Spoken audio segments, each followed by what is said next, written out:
Aleluia! Deus é bom o tempo todo. Encontre aí, segundo livro de Samuel, no capítulo 21. Vou contar para vocês uma experiência tida por Davi. Experiência forte, profunda. Você sabe muito bem que testemunho dos outros te edifica, mas experiência com Deus te transforma. Amém, gente? Amém. Vou repetir isso. Testemunho de outras pessoas edifica a sua fé, mas experiência com Deus muda a sua vida. Então a minha oração é para que você tenha uma experiência forte e profunda com Deus, para de uma forma definitiva mudar a tua rota, a tua direção e a tua vida ministerial e família. Podemos fazer a leitura?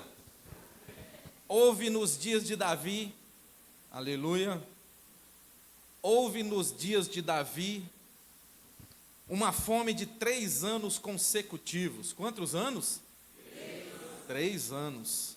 Houve nos dias de Davi uma fome de 3 anos consecutivos. Consultou Davi o Senhor, e o Senhor lhe disse: é por causa de Saul e da sua família sanguinária, porque matou os gibeonitas.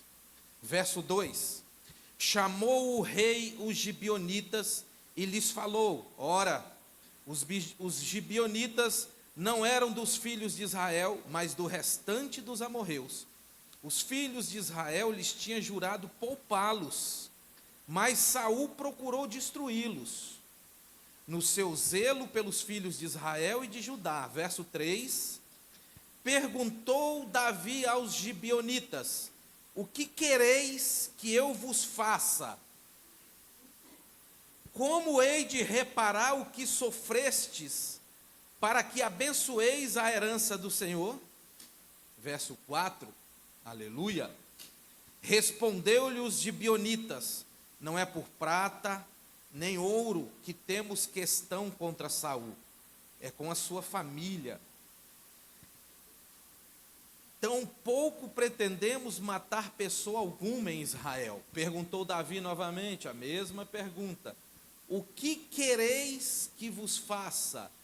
Verso 5, respondeu ao rei: quanto ao homem que nos destruiu e projetou dizimar-nos, para que não pudéssemos habitar em lugar algum em Israel, de seus filhos se nos deem 7 homens, para que os enforquemos ao Senhor em Gibeá de Saul, o eleito do Senhor.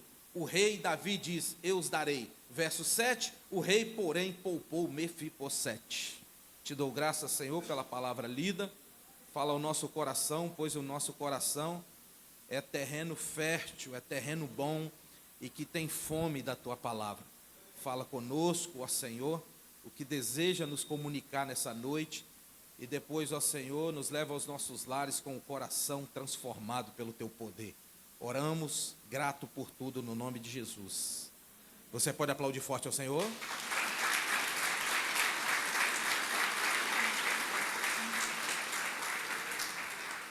Meus amigos, o texto que ora acabamos de ler vai falar que houve uma fome em Israel. Fome de quantos anos? 3 anos.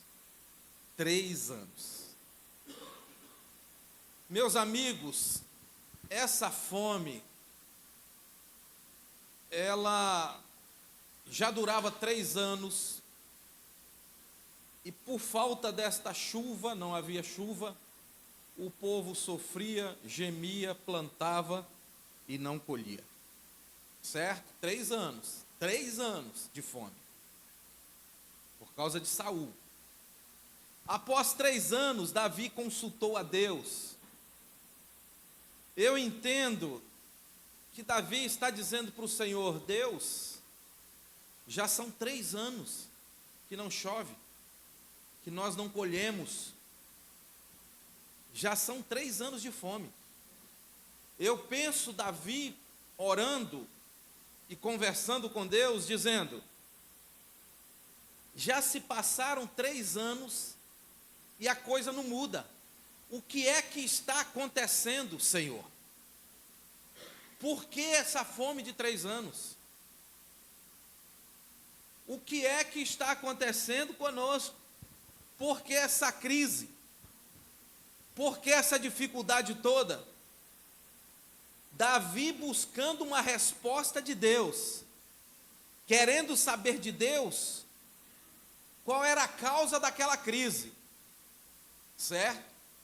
E aí, Deus vai responder a Davi e vai nos ensinar 2 coisas, a princípio e a saber. Em primeiro lugar, quando Davi ora a Deus, imediatamente Deus responde. Sim ou não? Está no texto. Imediatamente Deus responde. Pois bem, mas a pergunta é: como alguém que tem uma vida de relacionamento com Deus esperar 3 anos para então se posicionar e fazer uma oração? Diz para mim, você consegue entender isso? Como alguém como Davi consegue suportar uma crise de 3 anos para depois se posicionar e fazer uma oração a Deus? Hein? Como você vai entender isso? Tendo em vista que quando ele ora, Deus responde dizendo: é por conta de Saul, é por causa de Saul. Mas Davi demora 3 anos. O que eu posso aplicar, exaurir e tirar desse texto? É que eles estão vivendo uma adversidade que, se Davi busca a Deus no primeiro ano, eles sofreriam 2 anos a menos. Eles estão vivendo uma crise que, se Davi busca a Deus no segundo ano, eles sofreriam 1 ano a menos. Então isso aponta para nós que tem situações da nossa vida que já está com prazo de validade vencida e que ainda permanece. Por quê? Por falta de um posicionamento, por falta de uma ação, de uma atitude. Por que Davi espera 3 anos? O que é que explica isso? Um homem de intimidade ou que tem intimidade com Deus. Como ele suporta uma situação como essa por 3 anos? O texto nos ensina que tem coisas na nossa vida que está durando, que tem tribulação, luta, crise, dificuldade, que já deveria ter ido embora há muito tempo, mas permanece. Por quê? Por falta de um posicionamento. Logo a gente percebe que essa fome, que essa seca, que essa luta tem um motivo.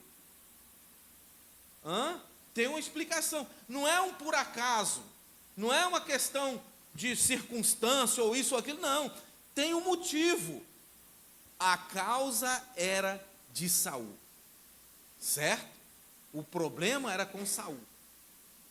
O texto vai dizer que já tem 3 anos, nos indicando que tem coisa que a gente vai protelando, vai empurrando.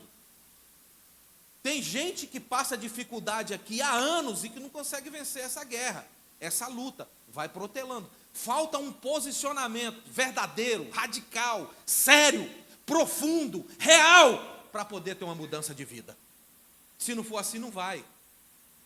Então tem um motivo. A questão é Saul. Quando Davi se posicionou, Deus respondeu na hora, pronto para falar, pronto para responder. Então, esse texto aqui, eu posso conjecturar, eu posso dar uma viajada nesse texto, sem ferir a leitura, a palavra de Deus, dizendo o seguinte: tem um motivo aqui para essa aprovação, por causa de Saul. Mas Deus quer ensinar algo aqui, porque na verdade toda aprovação é didática, quer ensinar algo. Você concorda comigo?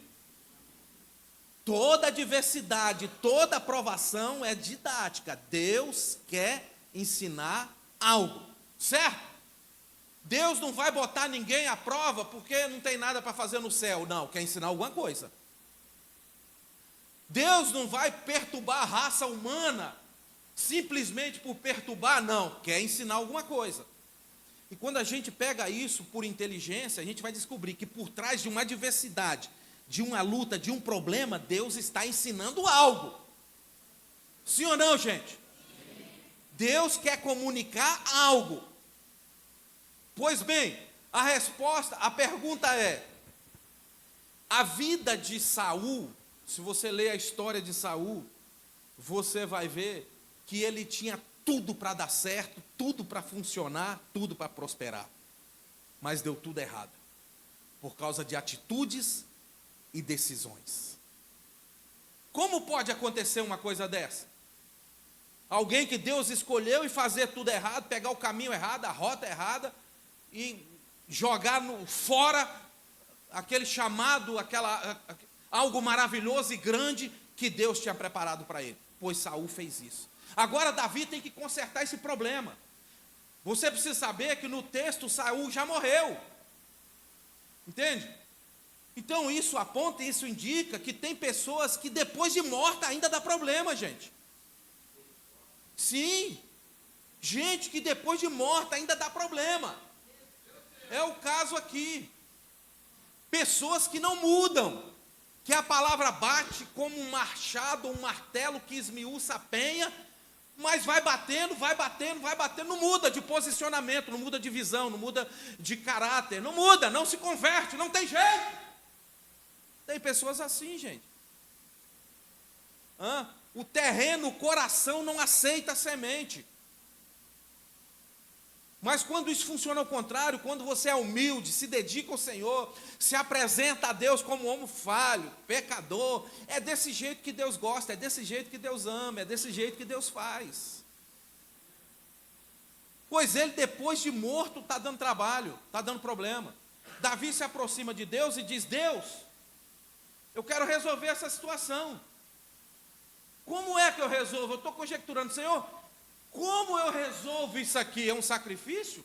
É um holocausto? O que é que o Senhor quer? O Senhor quer uma oferta pacífica? E Deus disse: não, eu não quero nada. Eu não quero nada. Deus disse: não quero nada, porque o problema aqui não é comigo. É como se Deus estivesse dizendo aqui: eu só sou juiz, mas o problema não é comigo. Deus está dizendo para Davi: você paga para mim o que você faz contra mim. Certo? Então você precisa entender o seguinte: tem pessoas que magoam pessoas, que ferem pessoas, e vai pedir perdão a Deus. É como se Deus estivesse dizendo: não, peraí, pessoas que magoam pessoas têm que pedir perdão às pessoas. Você pede perdão a Deus quando você fere a Deus, quando você magoa o Espírito Santo, quando você diz algo, uma palavra e não cumpre, quando você faz uma aliança e quebra, porque não chove em Israel por causa dos gibeonitas. O texto vai dizer que gibeonitas era o restante, é uma palavra pejorativa, era o resto, mas Deus se preocupa até com o resto, certo? Havia uma aliança feita com esse povo, e agora Saul entrou, reinou, e queria destruí-los, por zelo, por vaidade, por perversidade. Por isso é que a terra sofre. Agora Davi quer consertar, e Deus diz: não, o problema não é comigo, vai falar com os gibeonitas, vai conversar com eles. É aí, meus irmãos, é aí que as coisas apertam, porque Davi vai falar com os gibeonitas, e os gibeonitas dizem para Davi: não, nós não queremos prata nem ouro, não. Nosso problema não é com dinheiro, nosso problema é com a família de Saul. Perceba isso. Davi vai dizer: o que queres que eu vos faça? 2 vezes Davi repete: o que queres que eu vos faça? Então eles disseram: nós queremos 7 homens da casa de Saul para serem enforcados em Gibeá, na terra de Saul. Lá, na terra de Saul. Preste atenção nisso aqui, certo? Preste muita atenção nisso. Eu quero 7 homens da casa de Saul para executá-los em Gibeá de Saul. Davi disse na hora: eu os darei. Sabe o que me impressiona aqui nessa resposta de Davi? É que ele aceita fácil, né? Se os gibeonitas dissessem, eu quero 14, ele também diria, eu os darei. Uma facilidade para entregar 7 homens da casa de Saul para serem enforcados. Você não achou muito fácil? Se os gibeonitas dissessem, eu quero 20, pela leitura do texto você vai entender que Davi também falava, eu os darei. Para analisar e mergulha nisso aí. Você vai ver o seguinte, é a família de Saul. Era a família de Saul. Davi queria chuva, queria paz e queria prosperidade. Então, que morra os 7 filhos da família de Saul. Que morram. Até porque é a família dos outros também, né, irmão? É fácil. Você consegue me entender? É fácil, irmãos. É família dos outros. Não é patrimônio de Davi. Família dos outros. Então, se fosse 7, 14, 20, 30, e daí? E você vai ver a autoridade do rei para chegar em Gibeá, para chegar na casa de Saul e tomar 7 homens para morrer. Por causa de um problema deixado por Saul. Por causa de uma aliança quebrada. Por causa de uma palavra sem fundamento. Você observa como a palavra de Deus leva a sério essa questão daquilo que você fala. Tinha sido feita uma aliança com os gibeonitas. Saul não podia fazer isso, mas ele não se importava com o princípio e fazia. É o retrato de crentes de hoje que não se importa com o princípio não, irmão. Que tanto faz, tanto fez. Que serve a Deus de qualquer maneira, quebrando princípios. Pois a verdade é que é a família de Saul. Então Davi não tem problema nenhum para chegar lá na casa deles e pegar 7 homens para morrer, para resolver o problema da crise, para resolver o problema da falta de água. Então que vá 7 homens da casa de Saul. Mas o impressionante acontece aqui no texto que lemos, no verso 7. Porque no verso 6, dos seus filhos, nós queremos 7 homens para enforcar. No verso 7, porém, o rei Saul poupou Mefibosete. Eu vou me atentar aqui 10 minutos, para a gente aprender nesse verso 7 e tomar posse dessa palavra que Deus tem para o nosso coração hoje. A pergunta é, por que o rei poupou Mefibosete? Ele poderia ser o primeiro da lista, porque era aleijado, só dava trabalho. Então vai ver que chegaram na casa deles, queremos 7 homens para ser enforcado. Quem sabe eles disseram, então o primeiro é esse aqui. Você consegue entender? Já era o debilitado, já era o doente, já era o aleijado, então o primeiro é esse. Por que é que Davi poupou Mefibosete? Irmãos, isso é muito importante, porque ele foi poupado. Você lembra muito bem que ele é o mesmo lá de Lodebar. Ele é o Mefizinho que ficou aleijado, certo? Ele está aqui novamente, ele aparece aqui novamente. Você lembra muito bem que Davi o resgatou lá de Lodebar e colocou ele na mesa para comer pão. Sim ou não? Sim. Que Davi trouxe vida para ele novamente. Que Davi deu a ele o sorriso, deu a ele a alegria, devolveu a ele os seus bens.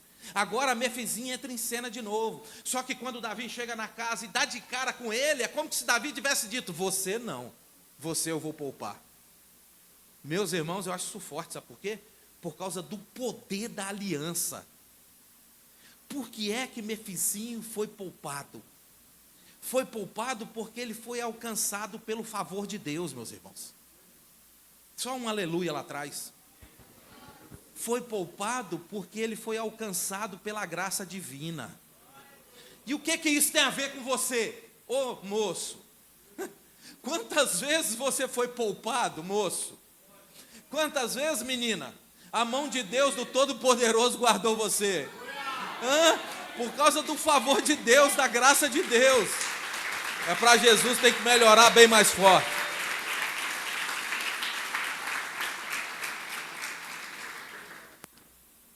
Você vai analisar, sobre o poder da aliança. Tinha 7 para morrer, ele poderia ser o primeiro. Mas quando Davi bate o olho nele, o verso 7, porém o rei poupou Mefibosete. Eu acho isso maravilhoso, porque Deus não esquece da sua promessa, irmãos. Não esquece. Você pode esquecer, se enveredar por caminho tortuoso, e lá na frente todo quebrado, todo arruinado, certo? E aí você dizer, para mim não tem jeito, aquilo ali foi uma ilusão, não é nada disso. Me disseram que eu era um homem, mulher de Deus, homem de Deus, nada. Mas aquilo que Deus prometeu a você lá em Lodebar, lá atrás, está de pé, irmãos. Está de pé, não caiu por terra o que Deus te prometeu. O que Deus falou no teu íntimo, falou no teu coração, não caiu por terra, está vivo. Está vivo.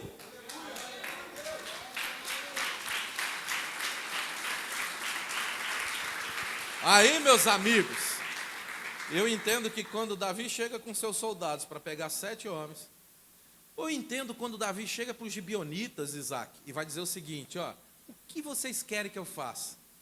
Os gibeonitas com aquele agora, esperando um retorno, já era o resto, já estava quase eliminado do mapa.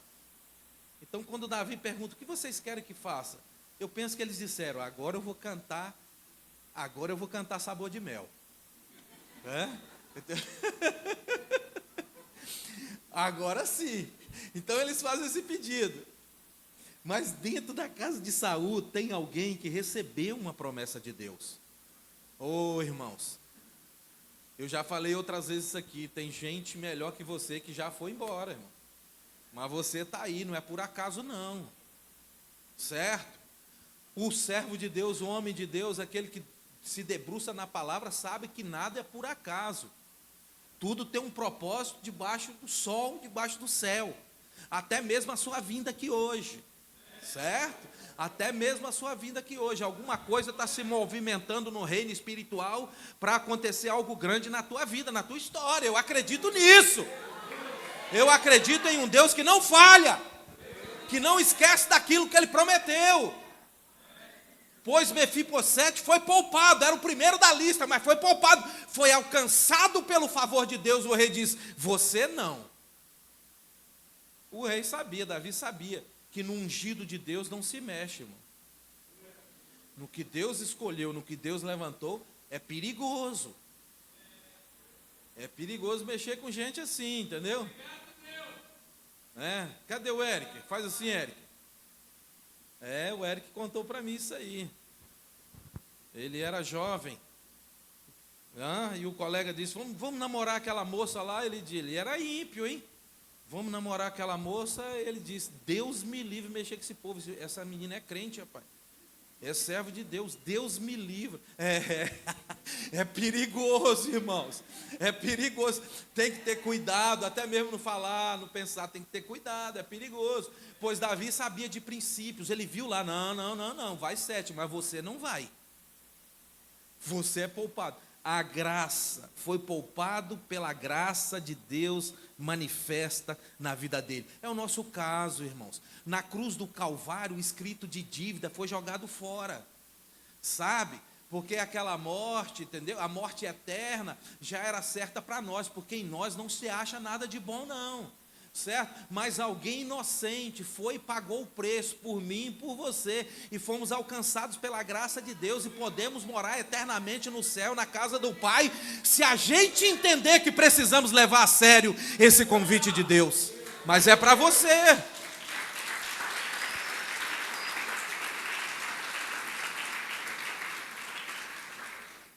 Pois bem, por que ele foi poupado? Baixe um pouquinho o microfone, só um pouquinho.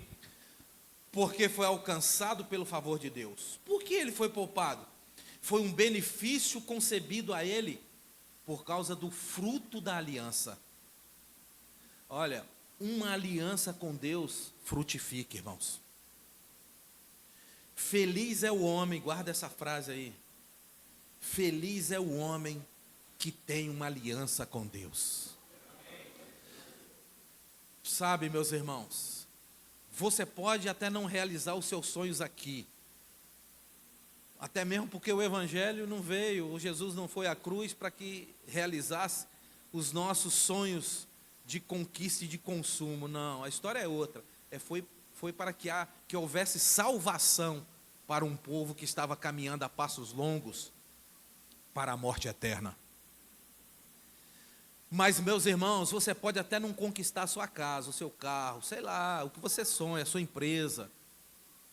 Mas isso são tudo coisas secundárias, sabe? São coisas pequenas comparada à graça de Deus e aquilo que há de ser revelado para nós. É isso. Eu me apego nessa palavra, irmãos. Eu me apego nisso. Comparado a que será revelado para nós, aqui na terra não tem nada, irmãos. Não tem nada.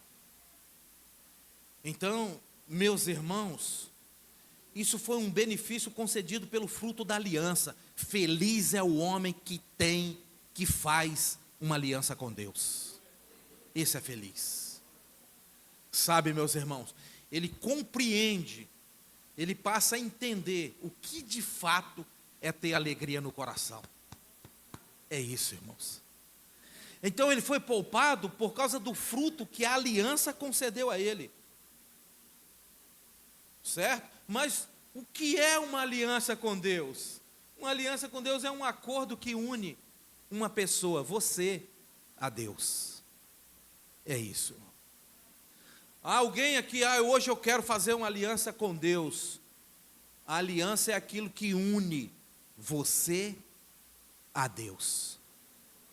Essa aliança precisa ser forte, sabe por quê? Porque vai vir vento, vai vir guerra, vai vir luta, virão adversidades, mas a aliança é forte. A aliança não se quebra, a aliança não se rompe. Feliz é o homem que quando essa palavra, essa semente é lançada, encontra pouso no seu coração. Esse homem é feliz, porque é impossível estarmos num culto abençoado como esse e não sentirmos nada. Impossível, gente. Tem alguma coisa errada aí, tem alguma coisa doente, tem algo que não está funcionando. O homem se torna feliz quando no seu coração ele aceita essa semente e assim faz uma aliança com Deus. Por isso, meus irmãos, que Mefibosete foi poupado numa guerra deixada por um homem que já morreu. Porque eu não quero pregar para uma geração que só dá trabalho e dá trabalho até depois de morrer, irmão. Mas pensamos em pregar para uma geração que muda gradativamente, dia após dia, gente. Esse é o evangelho que cura, que transforma e que restaura. Você pode ter colocado os pés aqui dentro como o pior homem do mundo, como a pior mulher do mundo, carregando o pior pecado de todos. Mas se o seu coração recebe essa semente, há uma conexão entre terra e céu que forma uma aliança, meus irmãos. E não é você com a força do teu braço que muda, é o poder do Espírito Santo que agora vai crescendo dentro de você, te levando por caminhos que alegram o coração de Deus. É isso, meu irmão.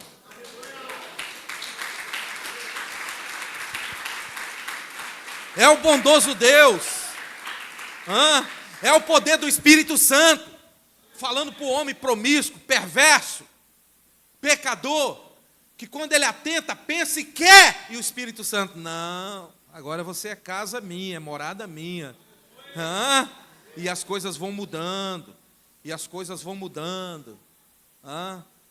suas roupas vão se clareando, o Espírito Santo vai trocando as suas vestimentas, e você vai achando graça, ou Deus achando graça em você. Isso que é gostoso, o poder que o Evangelho tem para transformar a vida de homens.